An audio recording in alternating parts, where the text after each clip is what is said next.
I just started doing a lot of different things that I shouldn't have been doing, from selling marijuana, smoking it, selling promethazine, handling guns, breaking into people's cars, drinking.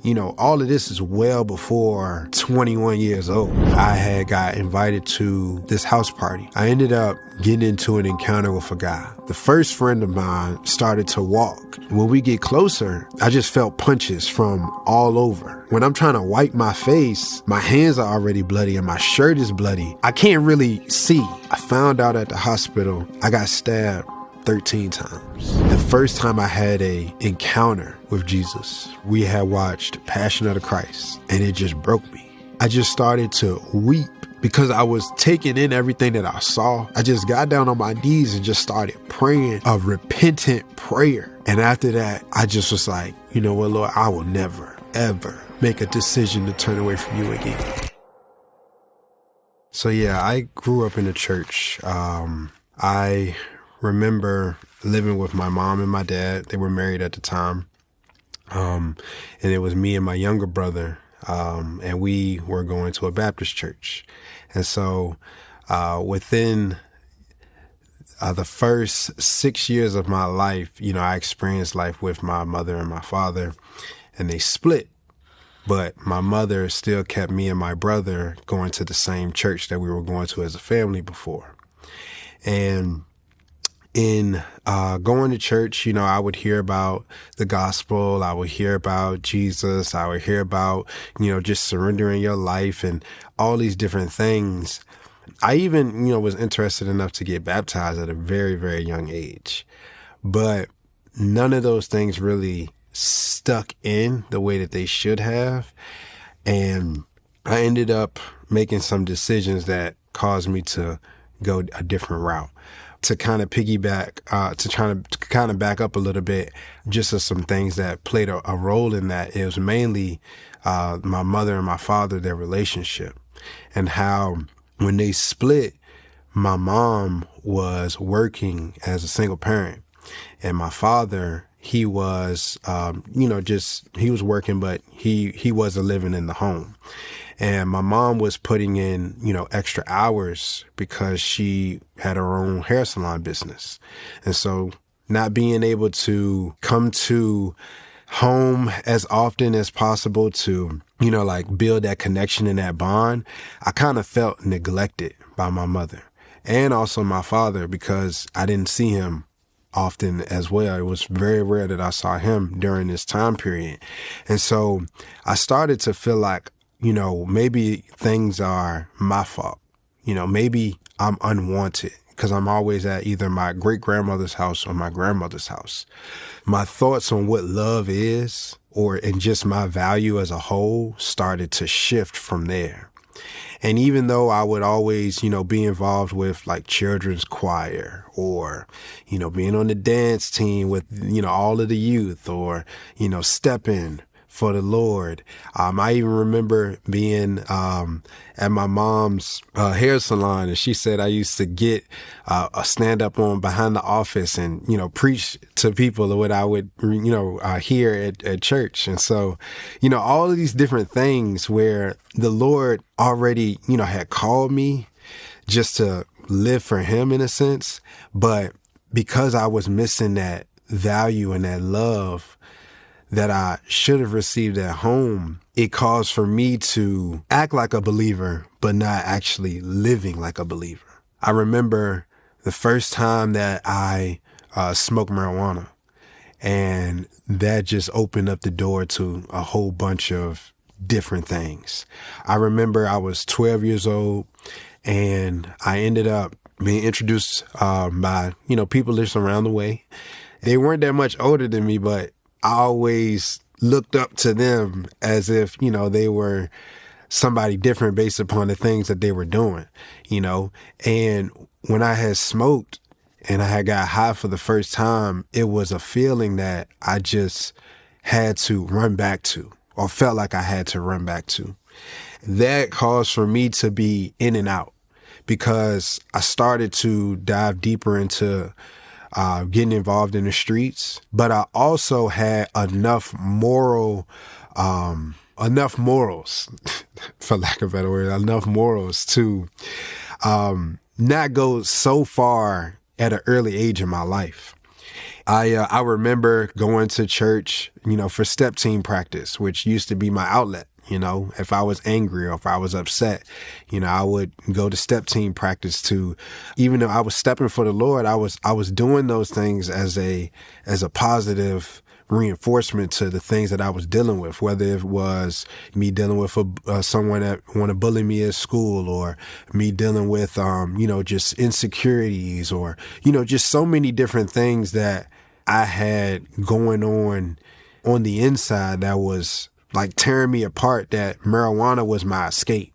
Even though I'm going to church to step, I would go to church to step and practice, and I'm high, and, a lot of people, nobody, let me say that nobody really knows that. But at this point in time, things started to, and I was about like, this is from like 12 to 16. All of this is happening. And one way or another, the step team dissolved for whatever reason. I'm not even exactly sure. So that was like the only thing that I looked forward to doing at church.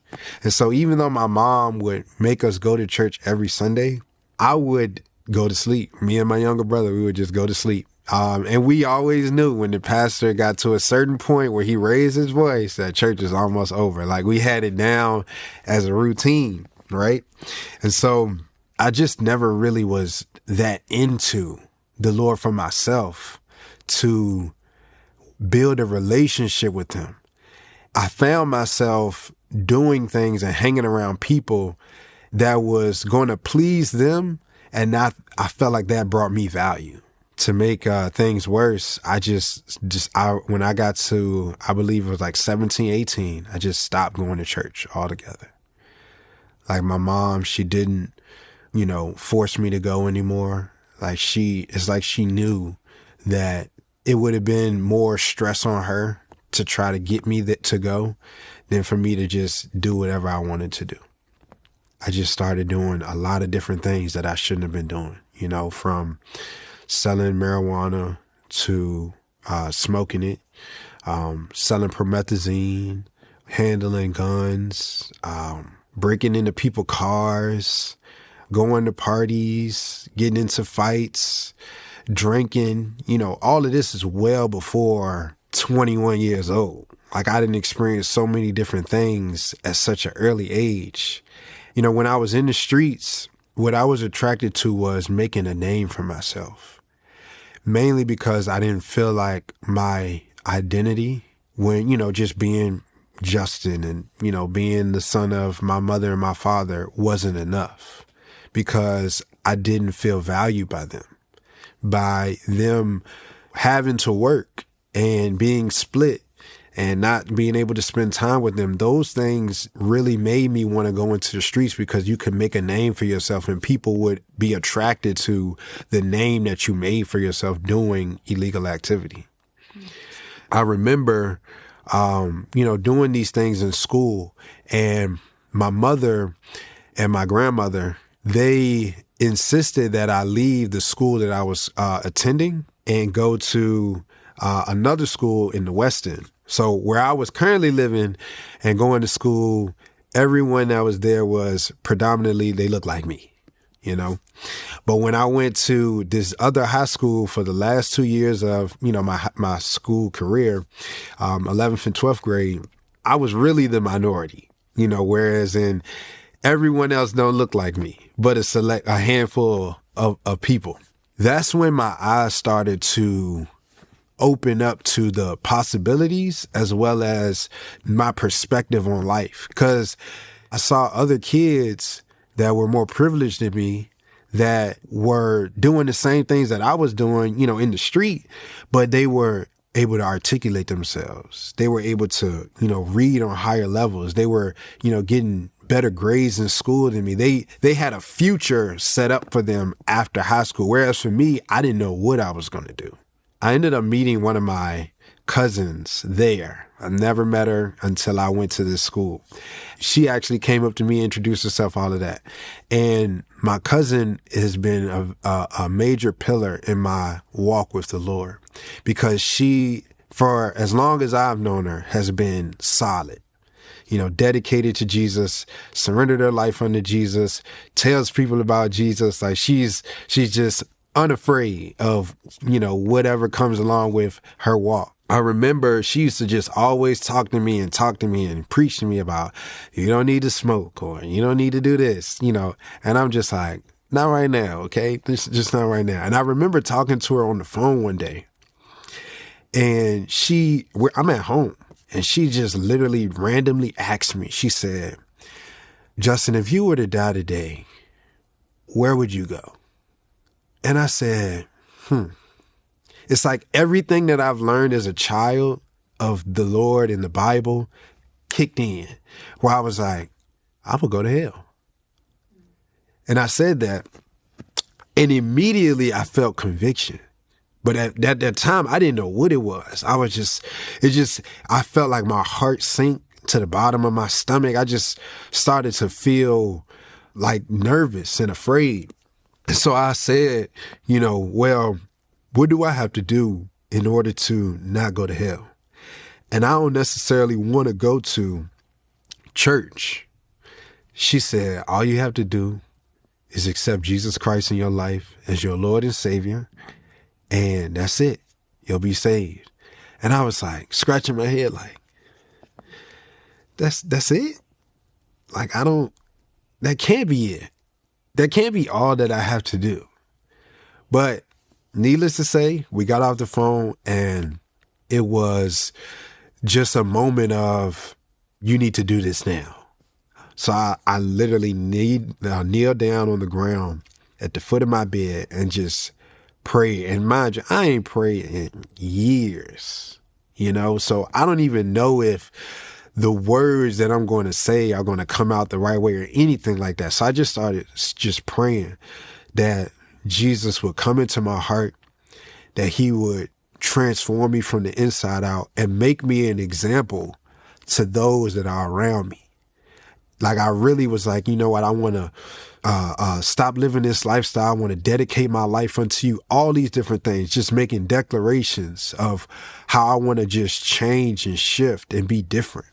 The next day, I felt this boldness and this power and this courage out of nowhere to just go to my friend group at the time and tell them that I'm not smoking no more. I'm not drinking anymore. I'm not fornicating anymore. Like, I'm not doing any of the things that I used to do anymore. And they're like, all right, whatever. But I was still hanging around them. Like, even though I made the decision in my heart to change and to do better, like I knew deep down I should have been doing all along, I was still hanging around them. And so I basically just told God, psych, like, I'm sorry, Jesus. I want to live for you when I get old. Forget what I said, because the people that I was hanging around were still doing the things that I was telling the Lord that I want to be delivered from. And that just caused me to go into a downward spiral, because even though I wanted to live for the Lord, I wasn't surrounding myself with the right people as well as the environment to grow my faith and to grow my walk and to help me navigate through, just life with Jesus by my side. So I backslid, I went back into selling drugs, doing drugs, fornicating, partying, fighting, anything that the streets had to offer.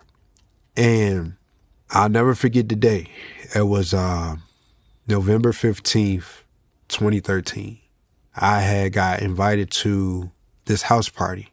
And I went to this house party with, the people that I hang with, I ended up getting into an encounter with a guy. So it was like me and two of my guy friends that were with me. And we were standing in the backyard of this house party. A random guy came up to us, and line by line, I'm the third one in line, so to speak, the way that we're standing.